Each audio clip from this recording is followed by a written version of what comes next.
નમસ્કાર, સમાચારમાં આગળ વાત કરીએ। આજે ગણેશ ચતુર્થી છે, ત્યારે સમગ્ર રાજ્યમાં આસ્થા, ઉમંગ અને ધામધૂમપૂર્વક વિઘ્નહર્તા દેવ ગણેશજીનું સ્થાપન કરવામાં આવ્યું।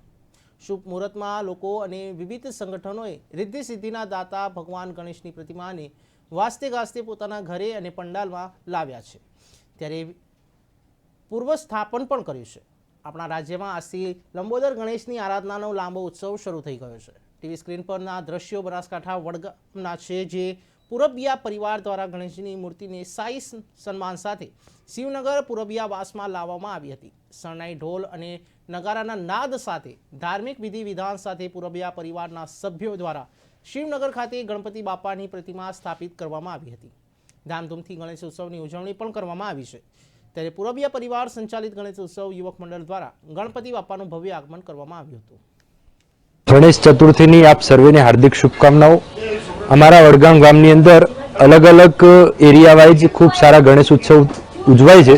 एमानो आ एक उत्सव पुरबिया परिवार द्वारा खूब सारो अहींया उजवाय छे, जेना थकी घणा बधा समाज परिवर्तनना कामो थाय छे। जे उद्देश्य लोकमान्य तिलकजी द्वारा आ देशने एक करवानो, एक धागामां बांधवानुं जे सूत्र हतुं ए साकार आ वडगाम गाम थकी थई रह्युं छे अने खूब सारा परिवर्तनों आवे अने आ देशनो युवान आ मूलभूत समाज हिंदू समाज जे छे ए एक रहे, समरसतानो भाव रहे, कोई छूत अछूत नहीं, बधा ज एक छे।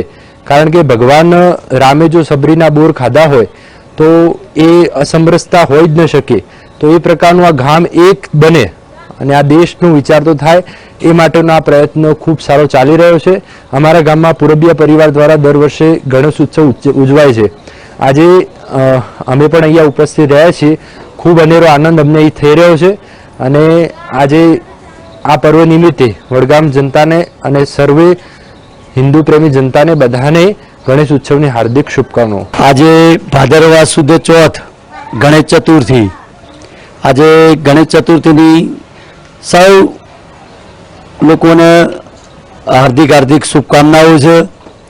આજે ઘરે ઘરે ગણેશ સ્થાપના થાય છે, એની આરાધના થાય છે। આ વિઘ્ન કરતા છે એટલે દરેકના વિઘ્ન એ દૂર થાય એ પ્રકારની મનોકામનાથી ઘર ઘર હવે ગણપતિની ઉત્સવ ઉજવાઈ રહ્યો છે। આ ઉત્સવની શરૂઆત આમ તો એનો ઇતિહાસ એવો છે કે વર્ષોથી ગણપતિ તો એ આરાધ્ય દેવ રહેલા છે, પરંતુ લોકમાન્ય તિલકે એ જ્યારે આ દેશ આઝાદી માટે સંઘર્ષ કરી રહ્યો હતો ત્યારે અંગ્રેજો ભેગા નહોતા થવા દેતા, ત્યારે એમને આ ગણપતિને સાર્વજનિક ગણેશ ઉત્સવ તરીકે મહારાષ્ટ્રની અંદર એમને શરૂ કર્યો અને ત્યારથી લઈ અને આજે આખા ભારત વર્ષની અંદર દરેક ઘરે ઘરે મોહલ્લે મોહલ્લે સમાજ વાઇઝ આ ઉત્સવ ઉજવાઈ રહ્યો છે। આ એ સમગ્ર હિન્દુ સમાજ સનાતન ધર્મ માટે એ એકતાનું પ્રતીક આજે બની રહ્યો છે। ફરીથી આ ગણપતિ ઉત્સવ માટે જે ચોથથી લઈને 14 સુધી જે કાર્યક્રમો થઈ રહ્યા છે, સાંસ્કૃતિક કાર્યક્રમો રોજ રાત્રે તે અલગ અલગ કાર્યક્રમો બધા નિશ્ચિત કરે છે। 1.5 દિવસથી લઈ અને 14 દિવસ સુધી ગણપતિ પોતાના ઘરે રાખે છે અને વાગતા ઢોલે એ પાણીમાં એનું વિસર્જન કરવામાં આવે છે। તો ફરીથી પુનઃ ગણપતિ દાદાની આરાધના કરીએ અને સૌ કોઈની મનોકામના પૂરી થાય એવી ગણપતિ દાદાને શુભકામના।